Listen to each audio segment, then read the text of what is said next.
Good morning সকলকে। চলে এসেছি আমার বিখ্যাত ড্রিঙ্ক নিয়ে। অবশ্যই এটাই সকাল সকাল আমাকে খেতেই হবে। দেখতেই পাচ্ছ স্কিনটা আগের থেকে অনেকটা ভালো হয়েছে।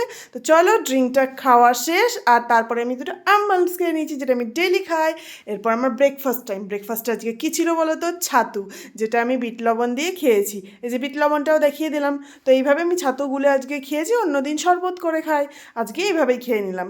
এরপরে এসে গেছিলো আমার লাঞ্চ টাইম, যেটা আমি 1টার সময় কমপ্লিট করেছি। শুধু সাদা ভাত আর তার সাথে কিউকাম্বার, আর তার সাথে ছিল এটা কি বলতো, মাংস, কিন্তু এটা ছিল পালং মাংস। আর এত সুন্দর একটা টিয়া পাখি আমি দেখতে পেয়েছি, সেটার ভিডিও নেবো না সেটা হতে পারে, বাট আমি তুলতে তুলতেই উড়ে পালিয়ে গেল। আর এই করতে করতেই চলে এলো আমার ডিনার টাইম। আর আজকে আমি ডিনারে নিয়েছিলাম পনির ভুর্জি উইথ ভেজিটেবলস। তো থার্ড ডে ডায়েটটা কিন্তু আমি তোমাদের সাথে শেয়ার করেছি। তার মধ্যে আরেকটা কথা বলতে চাই, তোমাদের কিন্তু 3 লিটার করে অবশ্যই জল খেতেই হবে। তোমরা যদি এখন ঠান্ডাতে গরম জল খেতে পারো তাহলে খুব ভালো, মানে উষুম জলটা।